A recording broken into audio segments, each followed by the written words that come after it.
Greetings, Guardians, my name is Bife here. So, the Season of the Seraph has been revealed. Those of you who are on socials already got a bit of a lowdown on my initial thoughts on the trailer.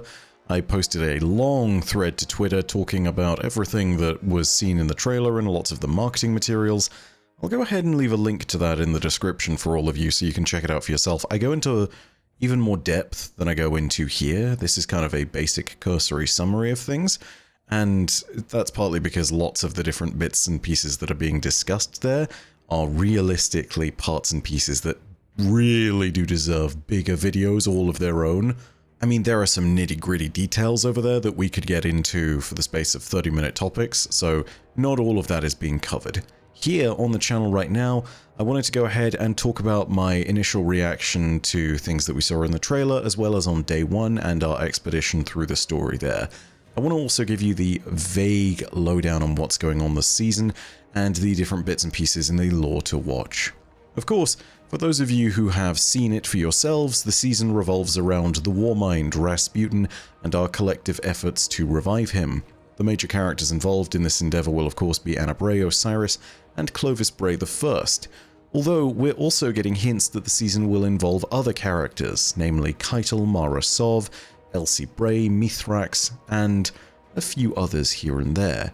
You've got a good mix of perspectives and personalities mixed in here, and whilst there are a lot of clear conflicts that are happening between characters such as Osiris and Clovis Bray, I think the biggest interactions to look forward to are those that involve Elsie Bray, aka the Exo Stranger. We have a lot of cool story beats and characters this season that are all really related in one way or another to her. If you think about the bigger plot beats of the entire story, you'll realize that her role in all this will be pretty important. Characters aside, what strikes me instantly about this season is that there are really clear links as to how it links from the previous season into itself, and also into the next season and next expansion. At the very beginning of the season, in the cutscene, we see that Osiris needs to talk to the Warmind in order to get the location of whatever's hidden on Neptune.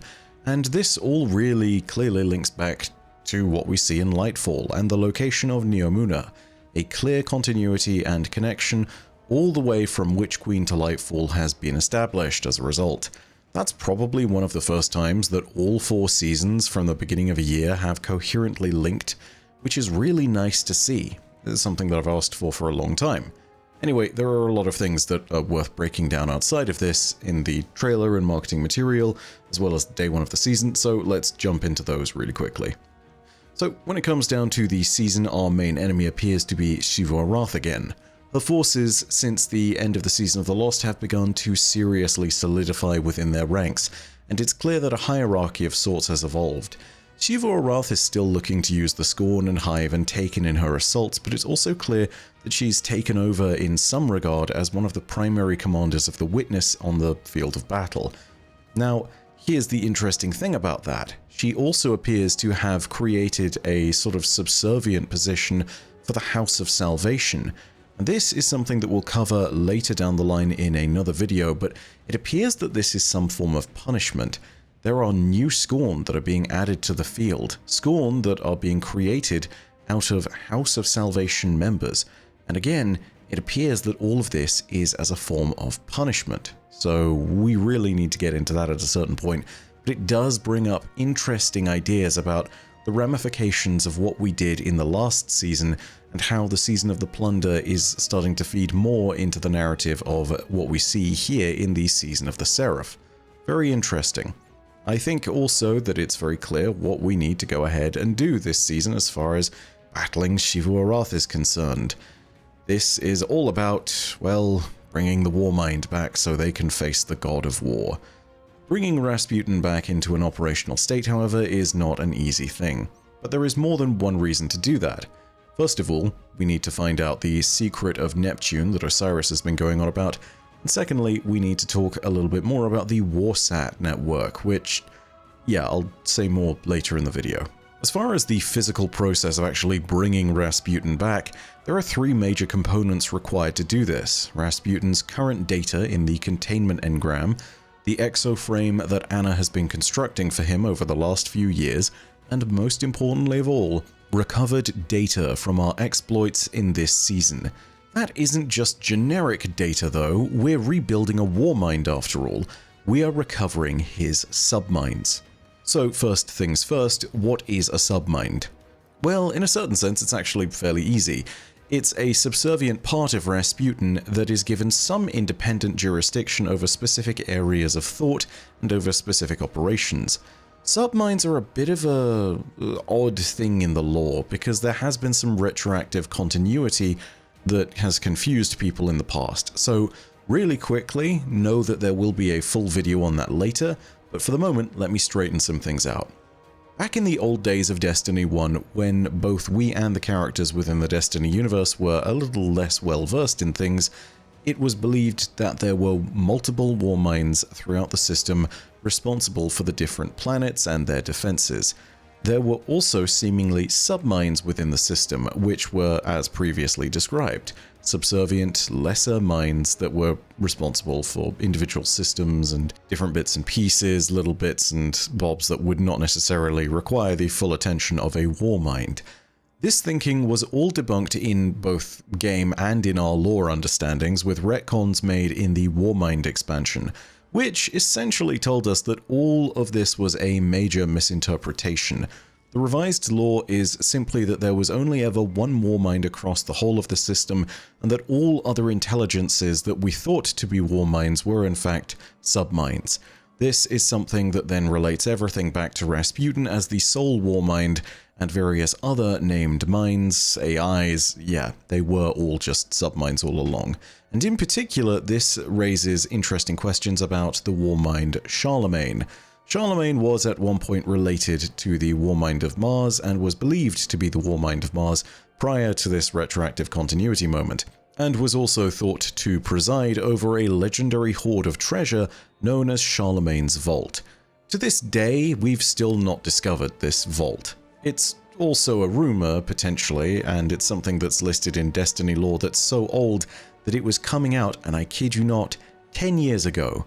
These were the little rumors and tidbits that we were hearing before we even saw the first Destiny pre-alpha, before we even saw the first beta, before we'd even seen proper gameplay, back when the UI was completely different, back when the game itself was still blocky code. These were the story tidbits that were being tangled to us as our first ever hints of Destiny. So yeah, that's a real blast from the past. Point being, subminds, warminds, the entire set of ideas here and the story beats are old, so it's not too surprising that different bits and pieces of them have gotten mangled over the years. But overall, this is the key point to take away from it. There is one Warmind, Rasputin, and there are many other subservient subminds. Subminds you might have heard of include Malahayati and Charlemagne, and those different subminds are key to reassembling the Warmind, and so we're going to be going out to obtain data from those different subminds. Thus far, we've recovered a root kernel type system from Europa that goes alongside the Warmind, but we also recovered one of the lesser known subminds, known as Malahayati. That was all in this first week. We're still in the process of looking for more crucial bits and pieces of it to all start unfolding and revealing themselves to us. I have little doubt that we'll be recovering Charlemagne in the story of the season, but I also believe that we'll be seeing the emergence of certain subminds that we might never even have heard of. Either way, we're bound to head to the Moon, Europa, Earth, and Mars to recover these distant pieces of the Warmind. And if we really are looking at planets that haven't been returned from the Witness's grasp yet, I would imagine that there's a slim possibility of also seeing Io on there, seeing as that was a location of another Warmind bunker. In addition, think about any other locations that might see Warmind tech, and yeah, you have a potential destination that we might visit at some point during the season. But for the moment, it seems fairly clear that we're visiting the Moon, Earth, Europa, and Mars this season. We'll also be making regular trips to a launch facility on Earth, which was part of the Archimedes mission. And in the process of this, we'll be working in order to reacquire control of the major hanging problematic plot thread that I mentioned earlier, the Warsat network. At current, it's been stated that Xivu Arath's forces are partly looking to stop us from recovering the Warmind, but they're also scavenging parts and pieces of it for themselves, as well as knowledge and data. Crucially though, they are looking to gain access and control to the Warmind's Warsat network. And why? Well, do you remember the Almighty? Those of you who are newer to Destiny might not. Yeah, imagine that, but on the city, and you can sort of suddenly understand why. Ana Bray has stated that even partial control of the network is something that could lead to an extinction-level event for humanity, and that's not hyperbolic either. Those who've been around for years will remember that Rasputin is capable of some scary stuff. I mean, when the Warmind was not fully reactivated, there's records on Mars from as far back as 7, 8, maybe, 8 years ago from Destiny 1's vanilla lore, where the Warmind was able to decimate tanks with nothing more than the merest of its attention. An entire Cabal brigade was just turned to ash and slag. That's one small engagement, and that's to say nothing of a stationary civilian population that would be hit by thousands of different weapons, many of them doomsday types. I mean, this is a thing that was regarded as capable of looking after nukes, probably. So, yeah, it's important that we get hold of that Warsat network. It's not hyperbolic to state that Rasputin is capable of wiping us off the map. So, yeah, using that power and making sure it does not fall into Xivu-Arath's hands is a top priority. I think that without a doubt the biggest enigma in the whole of the lore of the plot, though, is that of Clovis Bray. After the end of the first few seasonal missions, we see that Clovis has transplanted himself, perhaps temporarily, into the exoframe that Ana Bray was using and building for Rasputin. I imagine that will change, but I want you guys to watch out for Clovis Bray for more reasons than just that. Clovis is a Machiavellian figure.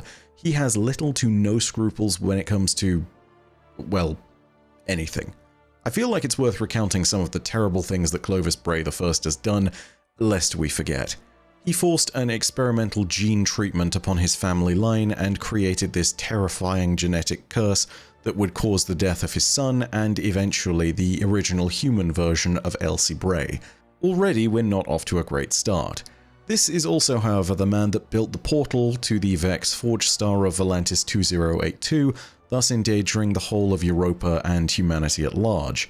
You may know this portal as the one that you see at the end of the Glassway strike.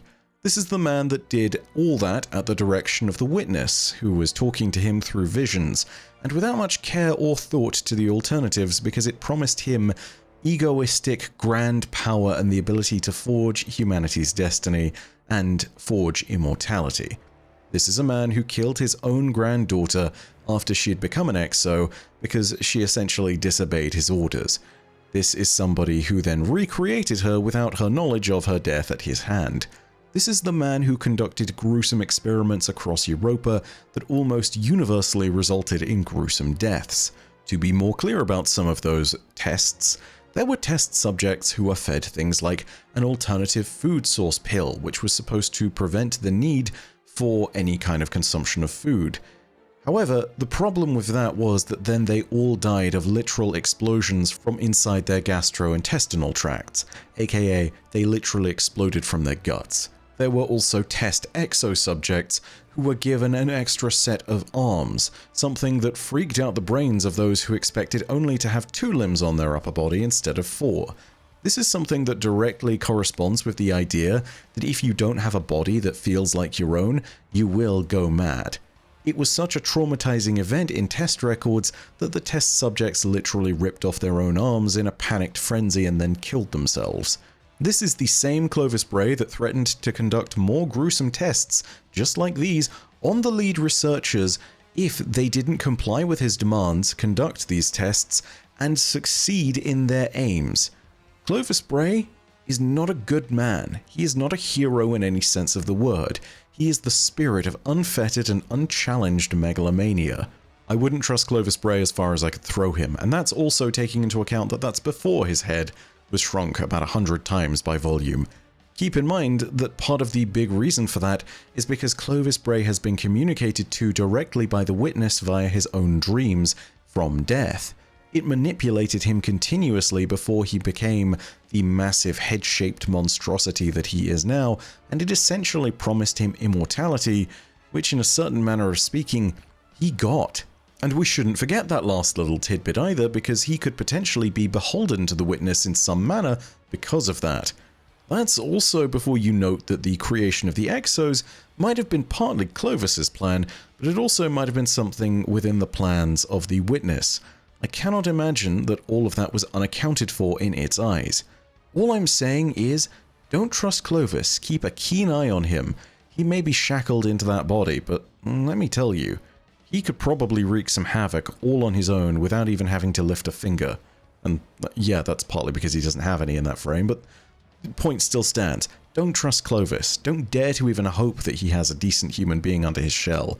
He literally has the entirety of his motive spelled out before us, and it's selfishness. It is not even something that he minces words about. He is very open about the fact that he believes that selfishness is the true driver of humanity's success. Clovis Bray is not a hero. Don't forget that. There are a ton of interesting little tidbits of lore that have emerged already within the first 24 hours of the season, and I already have a bunch of videos lined up for everybody on the big board of topics that I need to cover in my office. But I also want to hear from you guys. Is there anything in particular that you guys want to cover? Whilst we are here, by the way, some things that I am going to try and get back to are some things that I wasn't able to cover that are relevant to the current time period, but were also uncovered by me in Beyond Light. When I say uncovered, I don't mean revealed to the world as new lore. No, I mean I didn't cover them. They were not covered by me.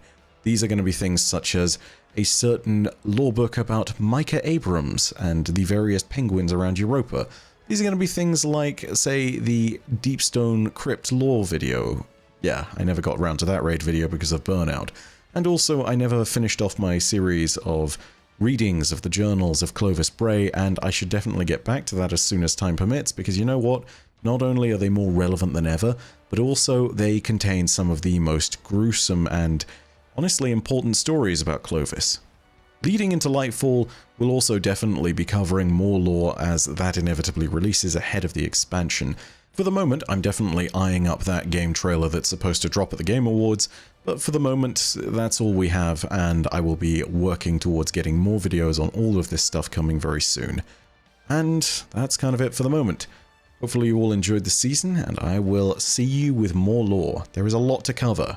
We do not have long until the next season after this begins, and I look forward to jumping into all of this with all of you. But from the moment, that is it from me. If you enjoyed the video, go ahead and hit subscribe, and the bell next to subscribe to catch up on more lore from Destiny, leading into the rest of the season and into Lightfall. If you enjoyed the video, go ahead and leave a like, and of course, leave your own thoughts down below in the comments section. Tell me if there's a topic in particular you want me to cover from the lore of the new season.